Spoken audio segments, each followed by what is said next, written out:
Hi guys, it's Blackie for Shaman's Forge Woodscraft. Today I'd like to respond to several people who have sent me a thing asking for me to go more in depth when I was showing how to do the sewing awl technique. How to take a big eye sewing needle and turn it into a lacing sewing awl. They asked me to actually do a small piece. So, bring the camera in close and I'm going to demonstrate the actual technique. Okay, stay with me. Okay. I've got two pieces of leather that's already got a series of holes.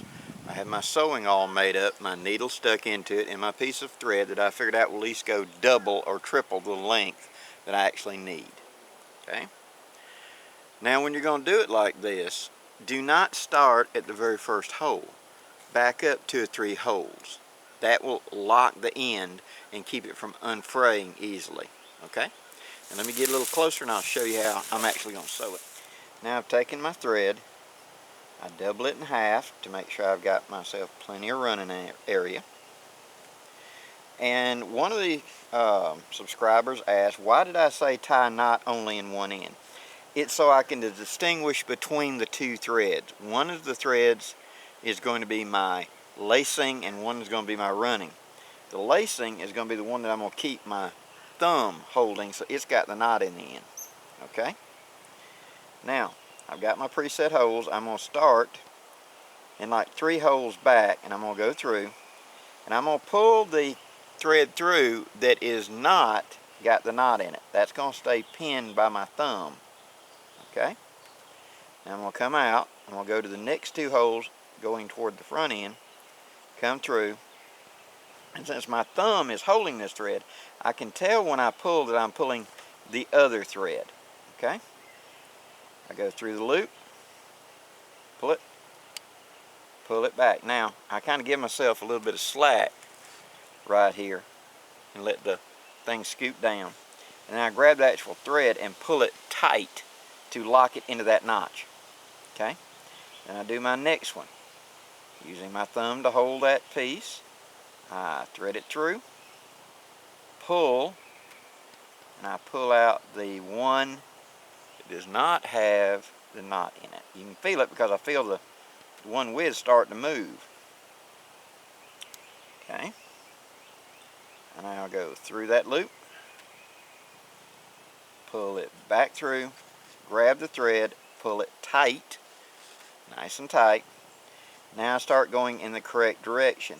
And this will be tight because of those earlier threads, earlier stitching. Alright. Pull it, go through. It's a very simple technique.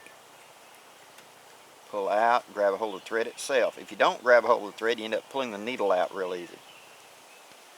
Okay, get a hold.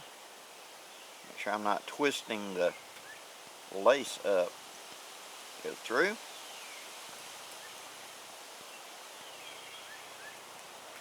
Like so. And start sewing down the line.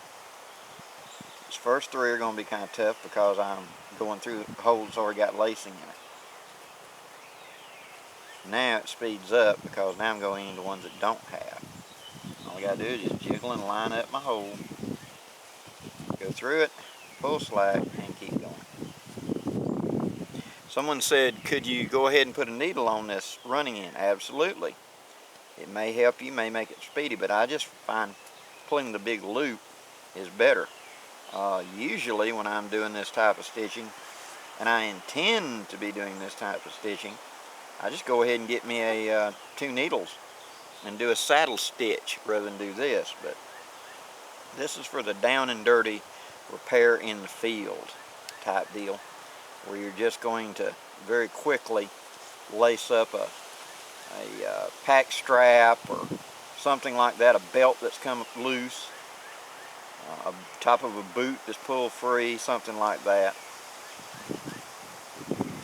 Temporary repair till you get back home. As you can see, it just flows right along at a fairly rapid rate.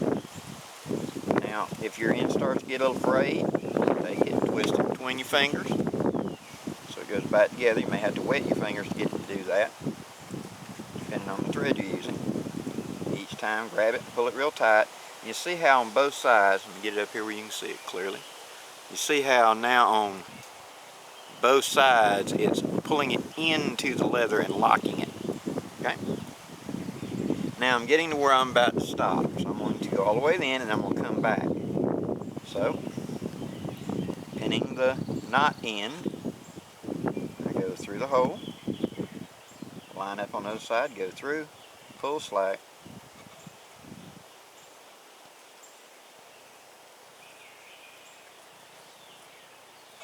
and the last one.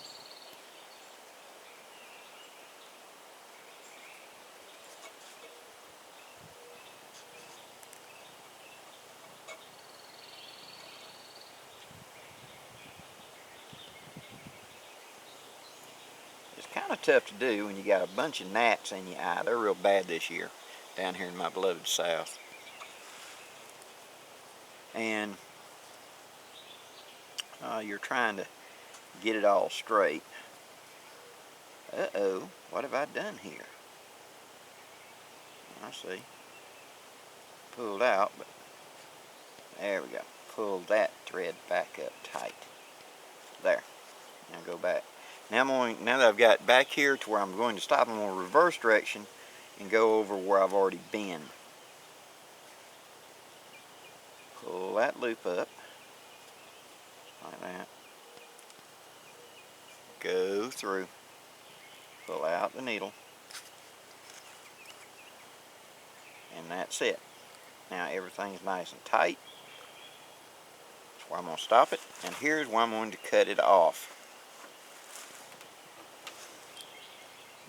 Now, what we have done, we've completely stitched both sides nice and tight, and so now excuse me, it doesn't want to pull apart. It won't immediately separate out here on the end whenever we pull on it like it would, but by starting back and going to the edge and then coming back over your knots, you lock it.